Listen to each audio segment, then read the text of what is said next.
Hai, Assalamualaikum warahmatullahi wabarakatuh. Kami akan membentangkan video tugasan kami yang bertajuk Rahsia Kejadian Astronomi mengikut perspektif Al-Quran dan Sains bagi kod subjek MPU 33012 Ilmu Wahyu dan Sains. Dan kami merupakan pelajar daripada Ijazah Sarjana Muda Pengurusan Kekayaan Islam iaitu Grup 7 tahun 1 di bawah pensyarah Ustazah Cik Nur Ashikin binti Cik Yusof. Untuk pengenalan rahsia astronomi mengikut perspektif Quran dan sains, daripada pengetahuan ini merupakan galakan daripada Allah Subhanahu Wa Taala kepada umat manusia supaya memikirkan tentang kejadian alam cakrawala dan mengambil pedoman daripada terutamanya untuk mengenali keesaan dan kebesaran Allah Subhanahu Wa Taala. Antara 3 objektif yang kami akan bincangkan di dalam video tugasan ini adalah akan fenomena gerhana matahari, gerhana bulan dan juga kejadian akan bulan terbelah dua dari sudut pandangan perspektif Al-Quran dan juga sains. Seterusnya merupakan persoalan bagi objektif yang pertama iaitu adalah mengkaji akan gerhana matahari dari sudut pandangan Al-Quran dan juga sains. Dari pandangan sudut Al-Quran, terdapat 2 ayat yang membuktikan akan fenomena ini iaitu daripada surah Yasin ayat 37 hingga 38 di mana kedua ayat ini memberi maksud bahawa satu tanda akan kekuasaan Allah adalah malam di mana Allah mampu untuk menanggalkan siang dari malam dan serta-merta manusia berada dalam kegelapan dan hanya Allah yang mampu mengubahnya. Jadi berdasarkan 2 ayat itu tadi terdapat 3 tafsir ulama yang sahih iaitu daripada tafsir Mubin, tafsir Nurul Quran dan juga tafsir Al-Munir. Berikut merupakan hadis yang diriwayatkan oleh Al-Bukhari di mana hadis ini telah menceritakan akan kisah berlakunya gerhana matahari pada zaman Rasulullah SAW ketika saat putra baginda meninggal dunia.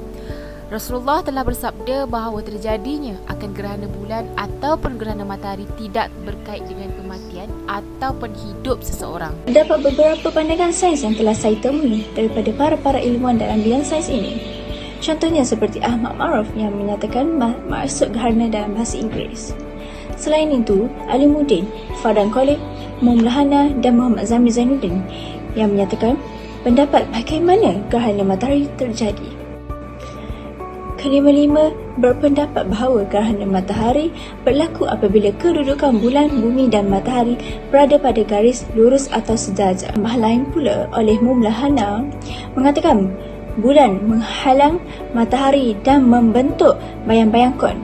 Bayang-bayang tersebut dipanggil sebagai umrah dan penumbra. Seterusnya, gerhana matahari tidak boleh bertahan lebih daripada 7 minit 40 saat. Dapat beberapa fakta sains. Contohnya, gerhana matahari terjadi ketika bulan berada di antara bumi dan matahari yang menyebabkan bayangan menutupi permukaan bumi. Gambaran di bawah menunjukkan terjadinya gerhana matahari secara keseluruhan. Maka, perbandingan antara kedua pandangan ini dapat kita simpulkan bahawa dari sudut Al-Quran ialah dapat dibuktikan dari ayat-ayat Al-Quran di bawah fenomena gerhana matahari ini adalah untuk memberi kesedaran kepada manusia yang dikurniakan akal fikiran untuk sentiasa bersyukur akan nikmat yang diberikan oleh Allah Subhanahu Wa Taala. Dari segi sains pula, yang dibuktikan dengan terdapat 3 jenis gerhana matahari yang dikaji oleh pakar astronomi termasuklah Al-Biruni iaitu gerhana matahari penuh, cincin dan juga separa. Soalan yang kedua tentang bagaimana terjadinya gerhana bulan dan apa pandangan menurut Al-Quran dan sains. Bagaimana berlakunya gerhana bulan? Petikan ini diambil daripada Abu Rayhan Al-Biruni tahun 1654. Soalan yang kedua pula menunjukkan gerhana bulan dari segi Al-Quran. Petikan ini pula diambil daripada jurnal Rodiah Shahimi dan Roslan Umar tahun 2020. Selepas itu, Allah telah berfirman tentang kejadian gerhana bulan seperti di slide, iaitu surah Yasin ayat 39. Seterusnya, tafsir ulama daripada tafsir Al-Mubin. Tafsir Al-Mubin ini juga dipetik di jurnal Rodiah Shahimi dan Roslan Umar. Dan ini pula adalah antara hadis yang sahih yang diriwayatkan oleh Al-Bukhari juga di mana fenomena gerhana matahari dan bulan adalah salah satu tanda kekuasaan Allah dan apabila kita melihat akan kejadian ini maka segeralah lakukanlah segala ibadat kepada Allah. Ini menunjukkan tentang falsafah dari tokoh Al-Quran dan sains yang menunjukkan bagaimana dan maksud tentang gerhana bulan. Selain ini pula menunjukkan bagaimana caranya gerhana bulan berlaku menurut Ahmad Syauqi Ibrahim pada tahun 2010. Menurut fakta sains, gambar tersebut menunjukkan bagaimana terjadinya gerhana bulan pada waktu bulan penuh. Gambar tersebut menunjukkan bagaimana terjadinya gerhana bulan total, dan maksud khusuf kuli ialah gerhana bulan total dalam bahasa Arab. Khusuf tu bermaksud bulan. Gambar tersebut menunjukkan bagaimana caranya gerhana bulan sebahagian terjadi. Khusuf ba'di merupakan istilah bahasa Arab untuk gerhana bulan sebahagian. Gambar tersebut menunjukkan bagaimana caranya gerhana bulan penumbra terjadi. Perbandingan gerhana bulan antara Al-Quran dan sains. Al-Quran lebih kepada menunjukkan kekuasaan Allah, manakala sains menunjukkan bagaimana fenomena gerhana bulan itu berlaku secara saintifik. Peristiwa terbelahnya bulan merupakan isyarat dari Allah Subhanahu Wa Taala tentang datangnya hari akhir. Pada permulaan surah Al-Qamar ditampilkan isyarat tentang dekatnya kiamat dan terbelahnya bulan sebagai irama yang menggetarkan kalbu manusia dengan kuat. Sebahagian memberikan pendapat bahawa bulan memang pernah terbelah pada zaman Rasulullah sebagai sebahagian dari mukjizatnya. Tetapi sebahagian mufasir, bulan pasti terbelah bukan terjadi pada zaman Nabi, akan tetapi terjadi nanti pada saat hari kiamat. Hadis riwayat Anas bin Malik. Imam Ahmad meriwayatkan dari Anas bin Malik, ia berkata, penduduk Mekah pernah meminta kepada Nabi mengenai suatu tanda kekuasaan Allah, maka terbelahlah bulan di Mekah, yang terjadi 2 kali. Kemudian beliau membaca Iqtarabatis sa'atu wansyaqqal qamar. Telah dekat datangnya saat itu dan telah terbelah bulan.